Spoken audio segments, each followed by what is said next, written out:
public land, the exact same type of stuff that King George III was engaging in. He has kept among us in times of peace, standing armies without the consent of our legislatures, circumventing the colonies or the states, militarizing the police, putting the military on the streets. For the quartering of large bodies of armed troops among us, again, militarization of police, for protecting them by mock trial from punishment when they murder the general population or commit crimes against the inhabitants of the states. Look at all the activity we've seen. Continuing, for cutting off our trade with all parts of the world. Again, they've kind of done the opposite of that, but the same thing through globalism, where they've made having jobs here and having factories here so expensive because of all the regulations. It's cut off our trade and moved it to foreign lands they control. Same thing then with mercantilism that they had, where they wouldn't allow manufacturing in the colonies, only in England. For imposing taxes on us without consent. Look at all the regulations and the currency taxes and all the things they've done. For depriving us in many cases of the benefits of trial by jury. Look at Obama with the NDAA, or all these other, federal power grabs we see with the courts. For suspending our own legislatures and declaring themselves invested with power to legislate for us in all cases whatsoever. Look at how the EPA and all these agencies just basically do whatever they want.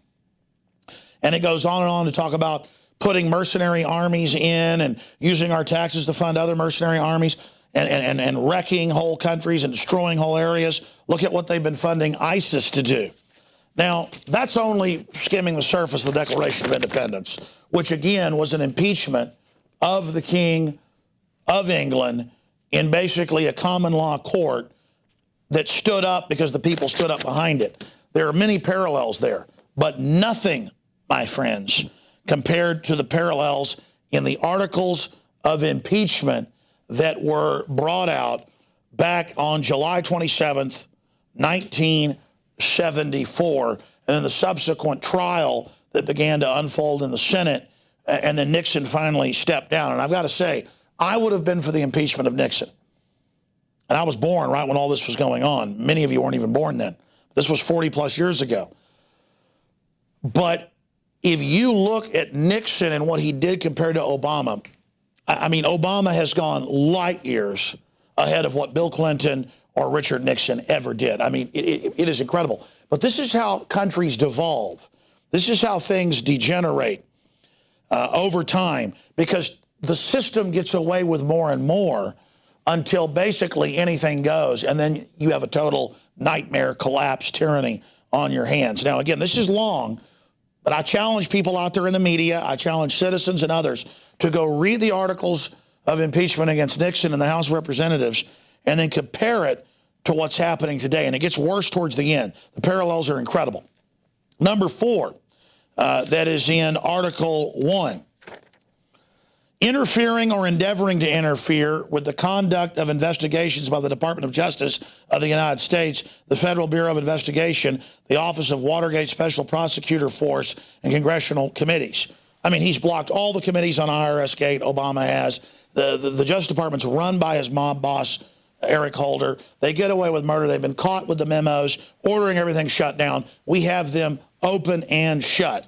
Let's move on to number 8. Making or causing to be made false or misleading public statements for the purpose of deceiving the public of the United States into believing that a thorough and complete investigation has been conducted with respect to those allegations of misconduct on the part of personal and executive branch of the United States. And it just goes on. Now let's move on to Article 2. That's where it really gets crazy.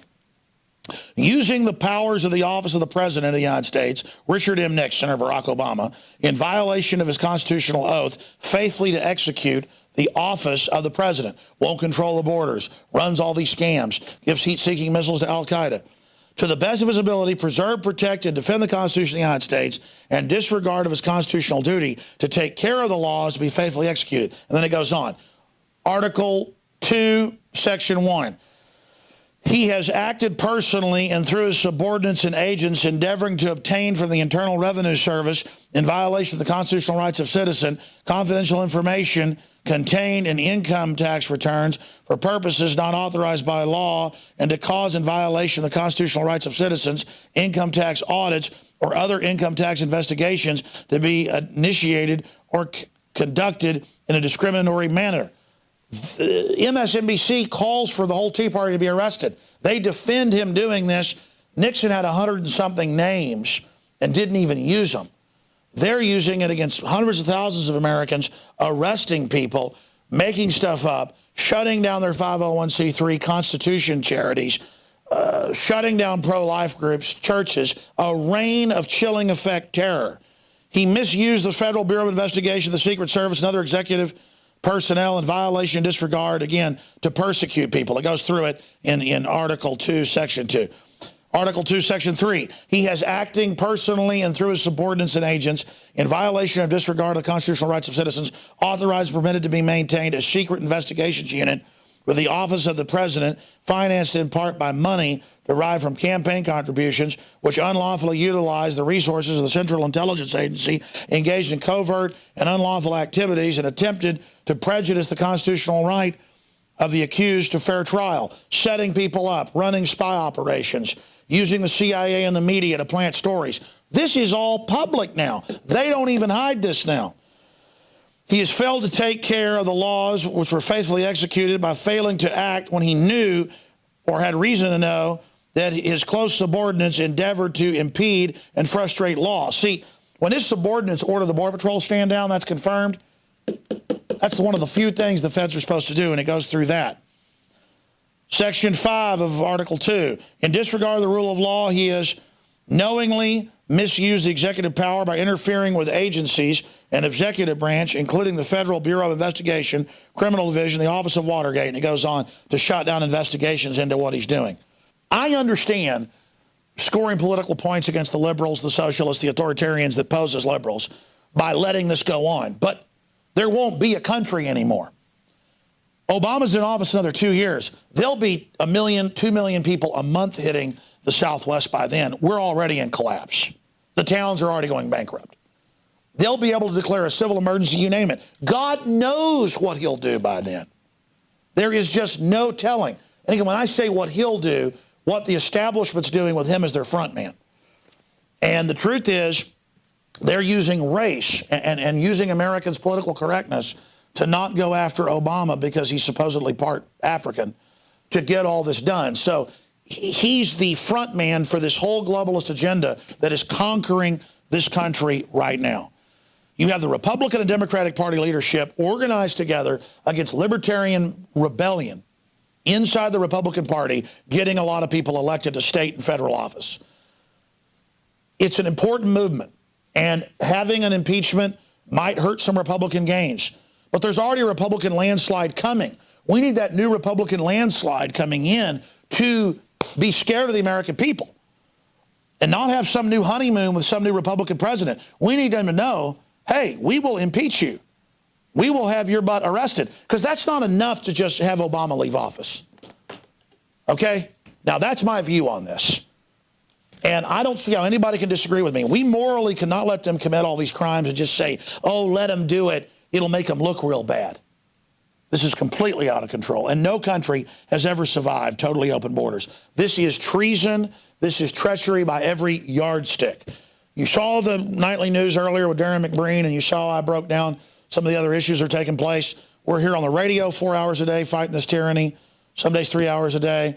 We're on the nightly news here, INFOWARS.com. This is our duty. We're committed to this fight. Winning this fight is bottom line all that matters, because there is no future if we turn things over to these kleptocrats. So that's officially it. In overdrive for INFOWARS Nightly News. Lord willing, I'll be back tomorrow on the radio and back with the nightly news. But don't take free and open media for granted, because the power structure's trying to sign it off right now. I want to salute you, the PrisonPlanet.tv members, and I want to salute the crew and everybody else, because remember, if you are watching this transmission, my friends, you are the resistance. All right, folks, that's going to do it for tonight's broadcast. The INFOWARS Nightly News will return tomorrow evening, 7 o'clock p.m. Central Time. So tune in then. Until then, we'll see you back tomorrow. Good night.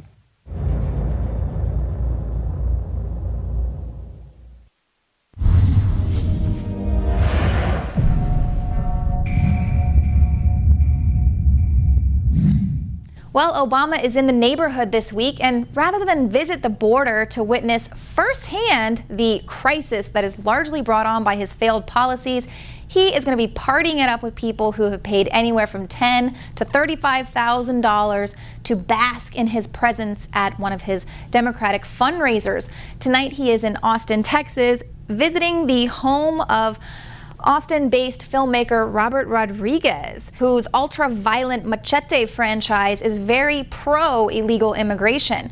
But instead of portraying illegal immigration in a positive, good for the economy sort of way, Rodriguez's film bolsters support by demonizing a Texas politician who's seeking to tighten border control, and also they portray a Minuteman-style American delighting in shooting a pregnant Mexican woman. So it's hard to tell if it's a pro-amnesty message or a La Raza cattle call. We didn't cross the border! The border crossed us! And of course, Jessica Alba is going to be one of the special guests at tonight's fundraiser. Now, Robert Rodriguez has done a lot for the Latino community. He's launched the careers of a lot of Latino actors, and as well as his movie Spy Kids was one of the first theatrical franchises to feature a Latino family playing superheroes. They were the first Latinos featured in a heroic role, and Rodriguez did insist on that.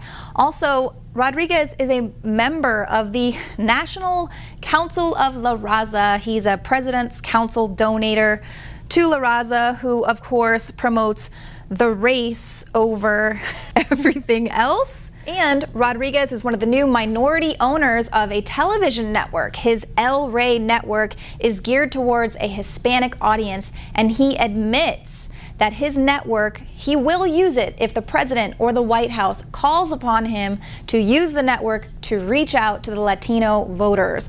But of course, if the way Machete promotes illegal immigration is any indicator of how Robert Rodriguez is going to try and reach the Latino voters, well, I guess we can expect to see more messages promoting racial division rather than bringing us all together. So this is who Obama is spending his evening with tonight, rather than visiting the border, rather than addressing the crisis and actually acknowledging that this is a huge issue, and maybe just showing the American people, hey, I'm not afraid to go and be in these border facilities where there's all these contagious diseases running rampant. I mean, even that, to just go and show that. Nah, he's gonna go with people who are paying $35,000 to go party it up at Robert Rodriguez's house, because he's showing you this is the kind of president he is, and this is where he stands on this issue of illegal immigration.